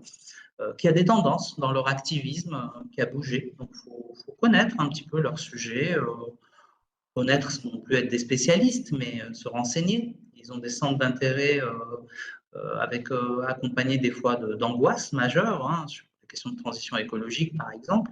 Ils ont des usages aussi sur le numérique qu'il faut pouvoir comprendre. Il y a la question de l'inclusion et de la diversité qui se pose pour eux différemment aujourd'hui. Vous pouvez le voir sur des questions de phénotype, de genre, non-genre, etc. Et des questions sur l'engagement. Ils estiment que, bon, je ne voudrais pas aller sur des aspects très politisés, mais en tout cas, ils sont très politiques dans leur façon d'exprimer ce que représente pour eux leur engagement aujourd'hui. Et tout ça, c'est dans une stratégie européenne qui dit aujourd'hui, en gros, place aux jeunes, allons-y. Et c'est ça que ça veut dire les 4 priorités. Et du coup, si on veut aller sur des projets européens, on ne peut pas faire l'impasse d'avoir une réflexion claire sur ces 4 priorités, en lien avec l'analyse qu'on fait de nos opportunités et menaces, pour pouvoir être d'accord. Et se dire, OK, moi, je me situe à tel endroit. Et ça, la transition, OK, c'est une opportunité pour telle raison, mais c'est aussi une menace pour telle raison. Et quand on dit que c'est une opportunité, ça veut dire que je vais utiliser ça pour aller encore plus loin. Si c'est une menace, ben, je vais travailler à diminuer cette menace et je vais voir en lien avec les faiblesses que j'ai, en quoi je croise pour faire monter en compétences. Et on va le voir encore plus concrètement en suivant. Donc, je veux bien qu'on s'arrête un petit peu et regarder un peu ensemble ces différents éléments. Et si vous souhaitez interroger ou enrichir ou peut-être repartir de vos questionnements sur vos projets, pour qu'on fasse rencontrer un peu vos réflexions avec le SWOT, n'hésitez pas. Je suis à votre écoute. Déjà, est-ce que c'est clair? Moi, je veux bien prendre la parole. J'espère que j'ai coupé la parole à personne.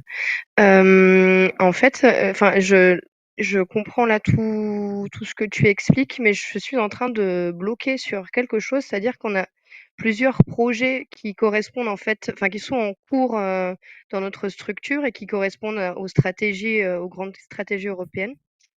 Par contre, ma question, c'est comment savoir dans quel dispositif chaque projet peut se placer en fait? Ça me bloque un peu pour la suite, pour me projeter. Ouais, alors la question, elle n'est pas si précise que ça, là. Dans quel dispositif, c'est-à-dire dans quelle priorité s'inscrirait Si on est dans le champ de l'Erasmus+, dans le champ d'un corps européen de solidarité, dans le champ... Enfin... Moi, je mets au défi... ce que je suis en train de raconter, en fait, c'est un remaniement du projet de la structure pour qu'il s'exprime au regard de ses priorités et qu'on se compare et qu'on s'auto-évalue sur quelles sont nos capacités à aller, que ce soit vers un CES, Corps européen de solidarité ou un Erasmus+. Et on va pouvoir réfléchir aussi par ce filtre. Donc, si par exemple, dans le SWOT, j'ai comme opportunité le Corps européen de solidarité, et deuxième ligne, je mets Erasmus+. Et je sais ce que recouvrent les deux. Donc, dedans, dans Erasmus, échange de jeunes, travailleurs jeunesse, partenariat de coopération, dans le Corps européen de solidarité, ça peut être aussi engagement, du volontariat, individuel, de groupe, je sais tout ça. Je vais préciser en quoi ça peut être une opportunité, en quoi je suis capable de le faire au regard de ce que je mets comme ressources en haut, et en quoi j'ai besoin d'améliorer des choses. Et du coup, je ne vais pas réfléchir que comment je vais mettre une activité de volontariat pour un jeune, mais je vais réfléchir comment le volontariat d'un jeune, en l'envoi ou à l'accueil, va permettre d'agir positivement sur mes faiblesses ou sur des menaces qui entourent. Par exemple, on peut tout à fait imaginer qu'un volontaire européen, je vais décentrer pour un lycée, prendre un volontaire, c'est permettre un déverrouillage de la langue pour des élèves qui, dans le cadre formel d'apprentissage de la langue anglaise ou espagnole, en fait, ils ont du mal avec la méthode. Et que le fait de rencontrer un jeune de leur âge qui va peut-être mettre en place des cafés langues va faciliter l'apprivoisement comme ça de vocabulaire ou de déblocage pour parler. Et ça va être ça, en fait. C'est que de la question, ce sont que des questions stratégiques. Là, on n'est pas encore à développer un projet en particulier. Non, on prend tout ce qu'on a vu comme opportunité la dernière fois et on se dit, ça, OK, c'est juste dans la case en bas à gauche. Tout ça, c'est ce qui m'est proposé. Mais qui je suis, l'interne, force-faiblesse, et quelles sont quand même les menaces là? Est-ce que je ne vais pas me perdre aussi dans les projets? Est-ce qu'aller vers les projets européens, ce n'est pas un risque? En quoi c'est un risque? Je vais me poser quand même ces questions-là. Et après, je vais avoir une stratégie. C'est ça la suite, en fait. Une stratégie qui va dire que, OK, je vais commencer par ça, et ensuite ça, et ensuite ça. Parce qu'en fait, je vais tirer les fils de tout ça vers une vision. C'est exactement la suite de ce qu'on va voir là après. Une vision que je veux atteindre. OK. Merci. De rien. Quelqu'un veut intervenir, peut-être? Non? OK. Alors, on va faire... on va voir, justement, c'est une bonne transition. J'arrive pas à trouver ma souris. Voilà, elle est là. Ça rencontre complètement ce qui vient d'être dit. Donc, Adèle, sur le questionnement, c'est en gros, on a tous un idéal qu'on poursuit qui est la raison d'être, gérer nos engagements et puis de l'existence même des fois des structures, qu'elles soient associatives, institutionnelles, et qui fait qu'elles poursuivent des idéaux. Voilà. Donc, je fais référence à évidemment une chanson connue, hein, Viser la lune, ça ne me fait pas peur. Vous pouvez faire la suite de la chanson, vous verrez, ça marche toujours sur les projets européens. En gros, ça interroge quels sont les défis que je dois relever pour les années à venir au regard de ce diagnostic que j'ai mené, de tout ce brainstorming que j'ai organisé dans un SWOT, où je suis pleinement conscient de mes forces, de mes points à améliorer, et puis aussi des opportunités et des menaces qui m'entourent, et comment je vais combiner tout ça pour aller vers cet idéal. Au final, je défends quoi? Pourquoi je fais ça? Et pourquoi j'y vais? Et viser la Lune, ça veut dire que j'y suis pas encore, en fait. Et donc, aller vers la Lune, c'est opérer une transformation sur tout le monde. Donc, à plein d'endroits, à plein de niveaux. Et pour plein de personnes, et plein de niveaux territoriaux, etc. Et donc, viser la Lune, il faut que je sache un peu ce que ça signifie. c'est quoi viser la Lune pour moi, concrètement? En quoi j'ai un idéal que je poursuis et qui fait que je sais où je vais. Donc là, c'est l'objet, je voulais un petit peu schématiser. Donc la Lune, c'est un rêve que j'ai peut-être pour ma structure et que je peux projeter, disons, dans 5 ans, 10 ans. C'est bien d'être sur, pas sur 1 an ou 2 ans, mais vraiment sur une période un peu plus longue et travailler ce qu'on appelle les 5W1H, c'est de l'acronyme anglais, mais en gros, poser des questions sur pourquoi ce rêve, pourquoi cette Lune, pour qui, donc quel public, pour quand, donc donner une limite dans le temps, enfin en tout cas un horizon d'atteinte pour voir ensuite comment je peux m'organiser derrière et voir comment je peux l'atteindre et pour pouvoir définir derrière quel type d'action je peux mettre en place pour atteindre cette Lune. Du coup, je l'ai dit juste avant, en fait, le diagnostic, il dit « j'en suis là ». La Lune, elle dit « je veux aller là ».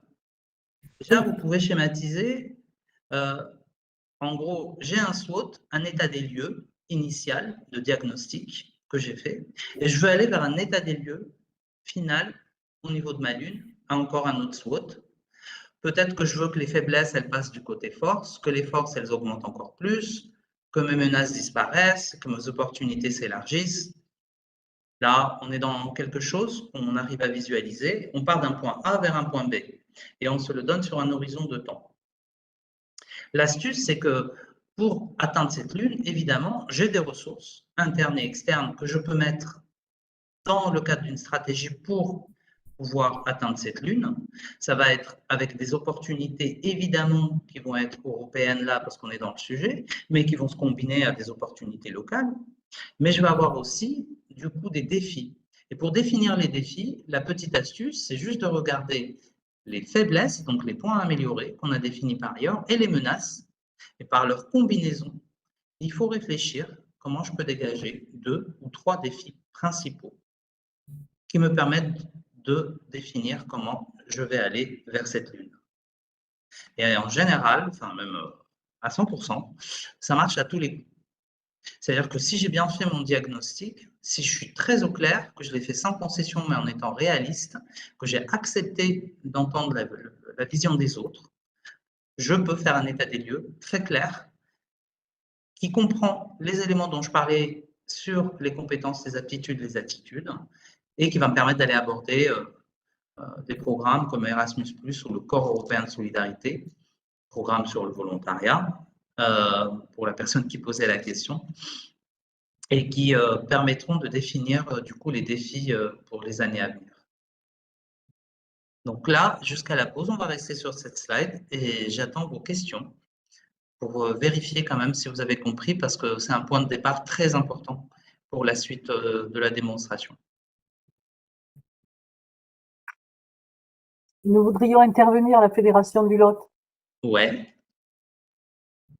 Alors, sur cette diapositive, tout d'un coup, on comprend bien tout le raisonnement, qui est sans concession et qui est tout à fait réaliste, mais on est sur une interrogation en fait de projet de structure au final, pas que du projet européen. Peut-être vous l'avez juste évoqué avant que je prenne la parole, c'est-à-dire que il faut qu'on soit au clair sur qui nous sommes, sur notre structure, sur nos enjeux. Mais je trouve que c'est beaucoup plus large que la question européenne.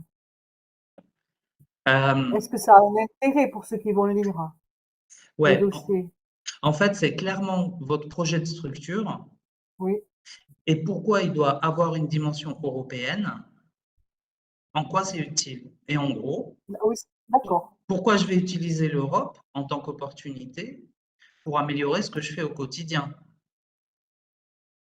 En quoi c'est une valeur ajoutée pour nous en tant que structure.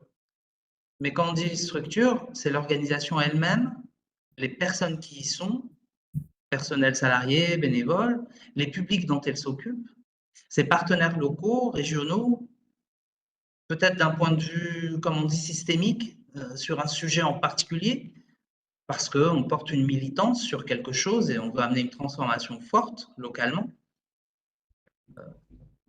Et dans tous les cas, c'est... Là, évidemment, je ne vais pas dire non, non, il ne faut pas que ça soit connecté à l'Europe. Si, au contraire. Mais c'est ce que j'expliquais un petit peu au début. C'est comment je gère les motivations qui sont exprimées d'aller vers l'Europe en les intégrant dans une réflexion cohérente, interne à la structure, pour me dire ce que je vais faire, ça va m'amener que du plus. Et je maîtrise ce plus, puisque je l'ai identifié. Et je sais exactement où je vais. Très bien, merci. De rien. C'est très intéressant. C'est vraiment une démonstration, enfin, presque mathématique. Hein. Si vous avez quelques souvenirs des équations, il y a voilà, des hypothèses de départ et on fait une démonstration. Après, les chemins ils peuvent être différents. Hein. Mais par contre, la Lune, c'est super important de la définir. Est-ce que vous avez des lunes?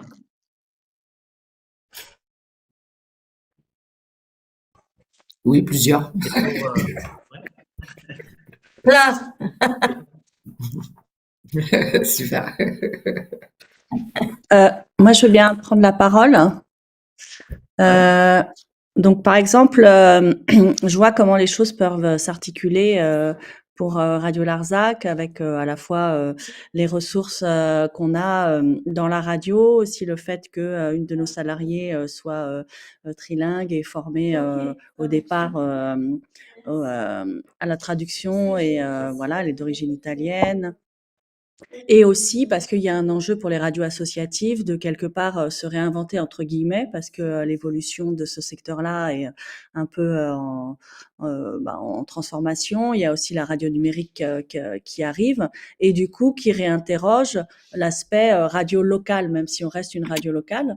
Du coup, est-ce que, par exemple, c'est quelque chose qui rentre dans la menace, le fait qu'il y ait la radio numérique qui arrive et qui nous permet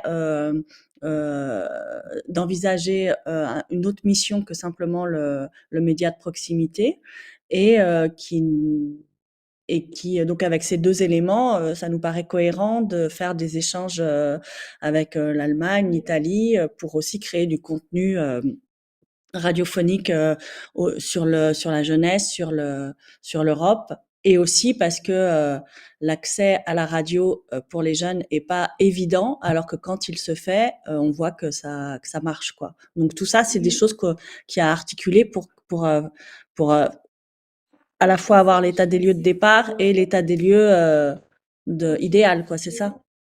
Exactement. Et vous venez de décrire et votre environnement opérationnel avec effectivement un environnement législatif et des usages qui ont changé en lien avec des priorités européennes et un public cible jeune pour lequel l'usage de la radio, il y a des enjeux particuliers sur lesquels vous souhaitez travailler. Il faudra juste préciser pourquoi tel pays ou pourquoi, voilà, en termes d'opportunités pour vous, du coup, et ouais, c'est exactement ça. Et la situation idéale, peut-être bien la préciser, cette lune on en est là, et il y a un historique, un passif avec les radios associatives et un paysage dans lequel il y a des menaces qui font que la lune, elle est là. C'est quoi la lune? Ouais. Et aussi parce que ça nous paraît être un outil pertinent pour faire des rencontres de jeunes autour de thématiques, de compétences transversales, tout ça, quoi, évidemment.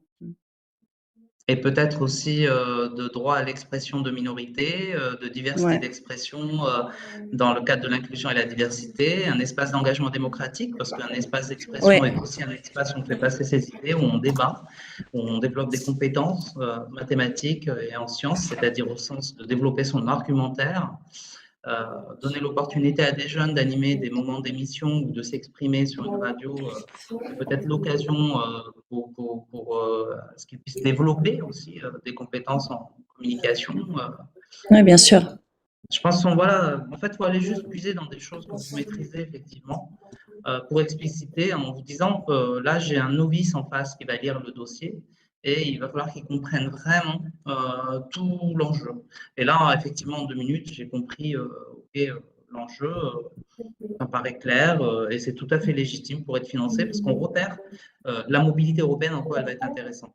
Après, on verra parce que ça demande peut-être plus de précision sur quelle est l'activité toute particulière qu'on peut faire aux jeunes dans ce cadre-là. Oui, oui. Peut-être une coopération entre organisations, donc entre radios associatives, qui vont faire peut-être un plaidoyer ou qui vont peut-être s'échanger des astuces sur comment faire bouger les choses ou sur des nouvelles pratiques. Mais c'est tout à fait ça, ouais. Ok, super, merci. De rien. Est-ce que quelqu'un d'autre veut intervenir?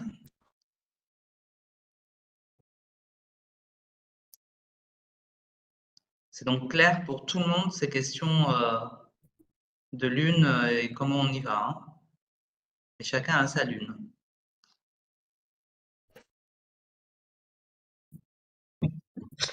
Moi, je me permets. Je me dis qu'en fait, c'est vraiment une démarche qu'il faut faire en groupe parce que, évidemment, si on s'y pose, si on n'a pas de personnes extérieures pour faire cette évaluation, eh bien, on finit par vite tourner en rond, je pense. Si j'ai bien compris, le besoin d'une personne extérieure pour pouvoir mener à bien la réflexion. En fait, que cette réflexion, enfin, sans qu'elle soit extérieure à la structure, hein, mais que cette réflexion du SWOT, justement, il faut qu'elle soit faite en groupe, hein, le brainstorming, il faut qu'il soit groupé, quoi. Bon, C'est il me semble quand difficile même que de pour connaître un petit peu le faire tactique seul, je collectif, pense. il y a un fond de militance et des valeurs qui sont défendues qui font qu'il y a sûrement, je dis sûrement, une situation Oui, idéale il y a. qui est visée. Oui. Voilà, sur des questions de diversité par exemple, mais au-delà Oui, de ça, je pense plus de que racisme. ouais, pardon. Oui, bien sûr, il y a des idéaux, mais en fait, voilà, si on prenait l'idéal de tactique collective, ce serait plus de racisme, une acceptation complète de toutes les altérités, etc. Mais là, vraiment, la lune, elle est très, très, très, très loin. Ben oui, mais n'empêche, alors, c'est pour ça qu'il faut arriver à définir quelques composantes de ce qu'est cette lune. Et c'est là où c'est intéressant, c'est là où ça devient vraiment intéressant. J'ai donné quelques aspects qui peuvent être évidents sur peut-être dans des projets jeunesse, hein, il y a des enjeux autour de la jeunesse. À un moment donné, il faut pouvoir passer le relais à des jeunes, très simplement. Il faut aussi des fois se poser la question en se disant qu'est-ce qu'on lègue comme héritage. Et aussi l'autre écueil, c'est si on ne sait vraiment pas, c'est juste se dire bah, finalement, qu'est-ce qui ferait que ma structure disparaîtrait? Bah, c'est parce que je suis allé au bout et j'ai réalisé l'idéal. Mais alors, du coup, c'est quoi? Ça peut être, voilà, une astuce. La raison d'être de la structure, travailler là-dessus. Elle est là pourquoi, en quoi elle est utile et qu'est-ce qui ferait qu'il n'y a plus besoin d'elle? Comment programmer, c'est un peu fort, hein, comment programmer la mort du tactique? Ça serait. Ça fait mal. Ah non, mais je m'entends quand je dis ça. C'est vraiment, c'est quoi cette situation idéale qui devrait être atteinte? Mais du coup, qui sera peut-être pas le truc idéal utopique. C'est pour ça qu'il faut structurer sur 5 ans, 10 ans, pour dire, dans 5 ans, il faut qu'on ait atteint ça. Voilà. Et des fois, ça peut être des choses chiffrées. Hein. Dans une politique publique, ils vont dire, il faut par exemple qu'il y ait tant de pourcentage de jeunes qui décrochent moins au niveau scolarité, par exemple. Qu'il y ait tant de pourcentage de jeunes qui aient accès à un emploi, qu'il y ait tant de pourcentage de jeunes qui soient au moins dans une formation. Donc, vous pouvez tout à fait chiffrer sur votre territoire, là où vous agissez, des choses à travers des jeunes, sur leur militance, ou que sais-je. Hein. Là, on est dans un indicateur très clair. Oui, je vois. C'est très intéressant. Il faudrait. À part la mort du tactique collectif, mais. Non, mais je sais. C'est très fort comme mot ce que j'ai utilisé, mais c'est une manière de remuer un peu les tripes sur les valeurs des fois qu'on défend. Souvent, la vision, elle est quand même très liée aux valeurs. Et on a tous des valeurs qu'on défend au travers des projets d'établissement culturel. Enfin, c'est pas par hasard qu'on y est. Il y a d'autres personnes qui veulent intervenir, je crois. Abdoul, je viens de voir. Je viens juste de lever la main, il n'y a pas de souci. Je me demandais juste, donc, est-ce que, je me rappelle pas, est-ce que tu vas le dire ensuite, juste après, comment, dans le dossier de candidature, où est-ce qu'on on verbalise ce que l'on est en train de parler? Où est-ce que je parle de ma lune? Où est-ce que je parle de mes étapes? Parce que j'ai le formulaire en tête, je vois pas. Respecter le formalisme.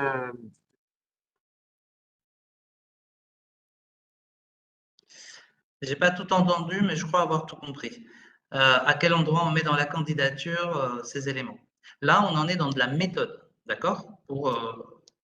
Effectivement, l'endroit où on formalise c'est quoi la Lune, c'est la dernière partie des dossiers de candidature sur l'impact. Puisque ce qui compose une Lune, c'est forcément des transformations, autant sur les organisations, sur les personnes, sur le public cible, sur les partenaires, sur le territoire au niveau local, régional, national, européen, international. Voilà, je vous ai dit les différents éléments qui composent la dernière partie où on nous interroge sur l'impact et on nous dit qu'est-ce que vous espérez en fait derrière en menant à bien votre action. Sauf que un projet ne permet pas d'atteindre la Lune. Donc, il va y avoir un phasage pour atteindre la Lune. On va dire, allez, on va faire 4 projets pour avoir 4 quarts de Lune et on va aller cibler quelque chose de particulier. C'est là où on rentre encore plus en finesse. Mais en tout cas, c'est toujours sur cette partie. Et ces transformations, du coup, voilà, ça paraît. C'est pour ça que je parlais d'un saut de départ et un saut d'arrivée. Si on le réfléchit comme ça, on repère très vite c'est quoi cette situation finale à laquelle j'aspire qu'il faut que je présente. Et donc, la candidature, c'est une situation de départ vers une situation souhaitée. On en est là, hein, au moment de la candidature. On souhaite aller vers une situation. Et on a bien donc une situation de départ et on va vers une situation souhaitée. Vient derrière, quand on met à bien le projet, ce qu'on met en place, et quand on arrive au rapport final, qu'est-ce qu'on aura réalisé et quel est l'écart avec la situation souhaitée. Et c'est tout l'enjeu de ce qu'on va décrire dans la candidature, d'expliquer sur la partie gestion, qualité de coopération. Là, on va expliquer comment je suis capable de tenir mon cap pour que la situation souhaitée soit à l'arrivée la situation réalisée. Donc, quand on a compris ces différentes dimensions, voilà, on a clairement tout le dossier de candidature. Il reste un seul point, c'est la question de la pertinence. En quoi c'est pertinent, ce que je vais faire? Et ça, c'est lié à ce que j'ai décrit en tant que force et ce que je veux améliorer et comment c'est très lié aux priorités européennes, mon contexte, le cadre législatif, par exemple les radios associatives, quelque chose qui est plus global, qui est mon environnement opérationnel, etc. J'ai répondu à ta question, Abdoul.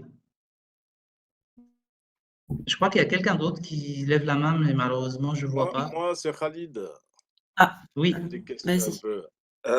En fait, moi, j'ai des questions un peu sur la méthodologie et sur la mise en action, on va dire. Parce que ce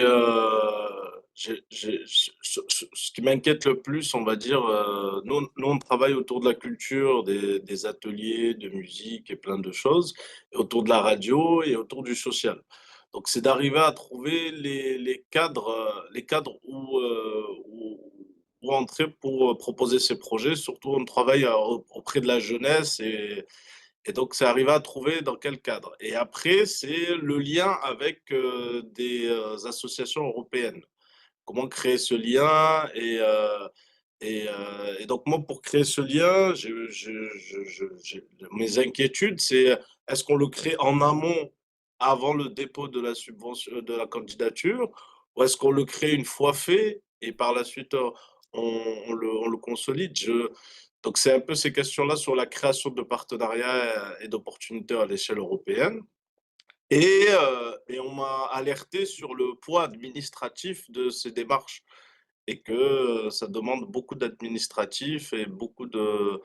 Et donc, moi, j'ai la question. Nous, on est une petite structure à 3 salariés et je me dis, est-ce que ça va pas nécessiter peut-être l'embauche de quelqu'un supplémentaire? ou autre? Voilà, c'est un peu les questions que je me pose. Sur la deuxième partie, on vous demande en fait de faire des projets qui sont proportionnels à vos capacités. Donc, on ne vous demande pas de faire des projets énormes qui vont changer la face du monde, mais qui vont changer des choses que vous visez, que vous êtes capable de faire. En fait. Et c'est pour ça qu'il y a différents types de programmes et d'appels et des choses qui peuvent se faire très modestement. Et de toute manière, ce qui va être analysé, c'est ce que vous êtes capable de faire et ce que vous êtes capable aussi de planifier, c'est-à-dire de commencer par faire ça, puis plus tard, je me dis que je vais faire ça, si je réussis déjà ce que je fais là. C'est pour ça que souvent, il y en a, ils réfléchissent en se disant, bon, on va faire d'abord peut-être une mobilité de travailleurs jeunesse, on va faire d'abord ça, comprendre déjà comment ça se passe ailleurs avec le partenaire, et ensuite on fera un échange de jeunes. On ne va pas aller d'emblée, et une fois qu'on aura réussi ça, on va faire la suite. Et dans la candidature du premier, travailleurs jeunesse, ben, on va mettre dans nos objectifs de transformation, on veut que nos travailleurs jeunesse se sentent à l'aise avec le fait qu'ils accompagnent des jeunes dans un échange de jeunes. Donc, derrière, ce qu'on espère, c'est pouvoir créer un échange de jeunes et bien connaître le partenaire et qu'on soit à l'aise, en fait. Vérifier, est-ce qu'on est capable de travailler dans une autre langue que le français et d'être à l'aise avec d'autres façons de faire, etc. Ça, c'est assez classique. Tout comme on va faire d'abord des mobilités avant de faire des grandes coopérations en partenariat. Après, sur l'administratif, il y a des outils en fait, qui sont mis en place pour simplifier la gestion administrative. Ils sont des outils européens dans lesquels on enregistre les éléments qu'on fait. Et pour être très concret, une personne part, même s'il y en a 10, il faut le faire pour chaque personne. Une personne part, on va remplir son prénom, son nom, sa date de naissance. On va dire elle part de telle date à telle date. Et voilà, on va renseigner quelques éléments de telle structure à telle structure. Et là, ça implique une consommation d'une partie de la subvention. Ça se met automatiquement. On le fait pour chaque structure.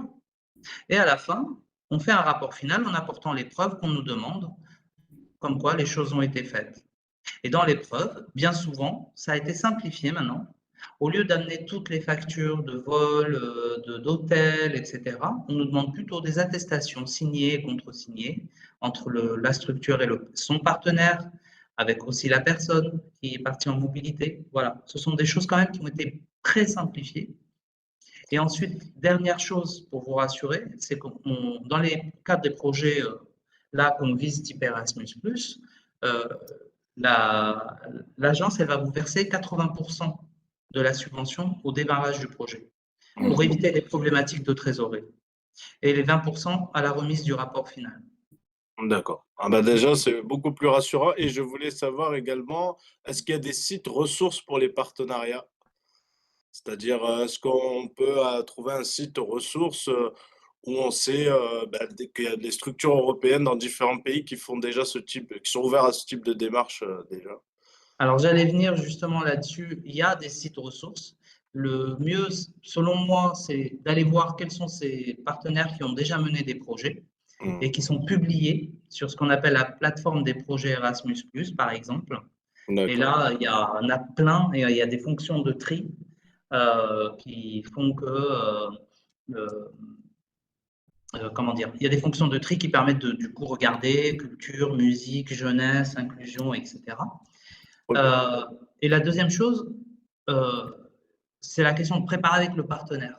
Je vais poser une candidature, est-ce que je dépose en réfléchissant tout seul? Et ensuite, je cherche ou je fais avec, donc ça veut dire qu'il faut que je le trouve avant et on dépose ensemble. Il y a une question, il y a plusieurs questions en fait dans le dossier de candidature. Il y en a une, présentez votre partenaire ou vos partenaires. Comment vous vous êtes connus?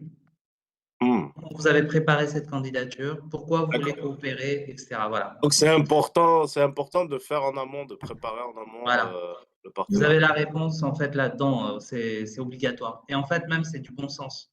C'est bien d'aller faire parce que vous allez tout sécuriser. Vous n'allez pas faire avec n'importe qui, vaut mieux que ce soit avec des gens que vous connaissez. Et pareil, si vous expliquez, en fait, on se connaît dans telle occasion, j'étais à tel endroit, j'ai rencontré, on a gardé contact. À un moment, c'est ça qu'il faut raconter, c'est être concret et raconter la bonne histoire. Et du coup, on s'est appelé, on a fait plusieurs visios et on s'est donné envie. On s'est dit, ça serait super pour nos publics de faire des trucs ensemble. On partage des valeurs, on a des envies communes. Voilà. Ça, c'est ça qui est attendu. Et c'est pas de raconter des histoires complètement farfelues qui sortent de nulle part et en présentant des partenaires qui sont genre la superstructure énorme. C'est pas ça qui compte. C'est qu'est-ce qui fait que les gens sont en lien et ils ont envie de faire et pourquoi c'est logique, pourquoi ils sont complémentaires, pourquoi ils ont des défis communs et des besoins communs et pourquoi ils connaissent parfaitement leur territoire et ils peuvent s'apporter des choses ensemble. D'accord, j'ai noté. Donc, il faut viser les projets à la taille de sa structure et du réel dans les partenariats et du concret. Ouais, c'est bon, je vois. Mais attention, hein, vous pouvez très bien faire un projet avec une très grosse structure. Hein. Ouais, je sais, mais viser la Lune, là, justement. Donc, c'est sur 10 ans, il faut faire étape par étape, on va dire. Ouais, puis vous allez en avoir d'autres. Et il faut viser la structure avec laquelle vous pouvez partir, qu'elle soit petite ou grande, peu importe. D'accord. OK. Celle qui correspond le mieux par rapport aux réponses que vous allez apporter, en fait. D'accord.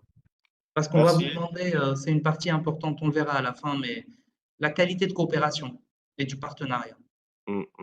C'est le fait de se connaître. Et de se connaître, c'est pas juste les gens. C'est de savoir ce que fait l'un l'autre, les compétences de chacun, donc le SWOT de chacun. Merci pour ces informations. De rien. Est-ce qu'il y a une dernière personne qui veut intervenir? Parce qu'on va essayer de respecter le midi qu'on m'a demandé tout à l'heure. Moi, j'avais juste une question très rapide, mais qui correspond vraiment à la problématique du consortium. Nous, on aimerait faire partir les personnels, mais qu'ensuite ce soit les établissements qui fassent partir les élèves. Donc, c'est un dérivé du consortium, mais pas une implication directe. Ça fait pas partie du projet en soi. Est-ce que je les vois que quand même dans la rédaction ou pas? Alors, si j'ai bien compris, ce que vous appelez le personnel, c'est le personnel des établissements qui sont membres du consortium. Oui, il y aura des inspecteurs aussi, des pairs-dires, voilà, c'est multicatégoriel. Ouais, les inspecteurs, ils font partie de quelle structure pour le coup, au niveau du Éducation consortium? nationale, la DSDEN. Et c'est qui porte le consortium? Financièrement? Le coordinateur du Légalement. consortium. C'est le DAZEN. Le DAZEN. D'accord. Et donc, le DAZEN porte le consortium. Donc, tout le personnel, en tout cas, qui est rattaché à la structure qui coordonne le consortium et les structures membres du consortium auront le droit de partir. Et tous les apprenants du coordinateur et donc les élèves et des structures membres pourront partir. Donc oui, il faut pouvoir définir dès le départ ces différentes visées dans le cadre du dépôt d'accréditation. Hein. Oui, mais on n'est pas sûr de vouloir se lancer en fait sur des mobilités élèves sur ce premier consortium. Donc ce qu'on aimerait, c'est juste faire des mobilités des personnels et qu'ensuite, vu qu'on fait par bassin, on fonctionne par bassin d'établissement, que ce soit le collège de rattachement qui porte les mobilités élèves pour les écoles du secteur. Ce qui veut dire que chaque établissement devra déposer une demande d'accréditation. Par la suite. Mais du coup, c'est un projet dérivé. Vous voyez ce que je veux dire? C'est pour ça que je demande si je l'évoque déjà ou pas dans la stratégie d'internationalisation. En fait, je l'évoque Ah oui. C'est une transformation que j'imagine vous souhaitez obtenir. Parce que le fait d'envoyer le personnel en mobilité, c'est pour renforcer la capacité de chaque établissement membre du consortium à ce qu'il puisse être en autonomie. Voilà, c'est ça, tout à fait. Ouais, ça, c'est un objectif stratégique, par exemple. Ok, d'accord. Et est-ce que je dois aussi évoquer le fait qu'on souhaite être organisme d'accueil par la suite? C'est à ce moment-là qu'on le précise? Ah oui, complètement. C'est une transformation. Type, vous ne l'êtes pas et vous souhaitez l'être. D'accord. Donc, en fait, c'est tout simplement ça, oui.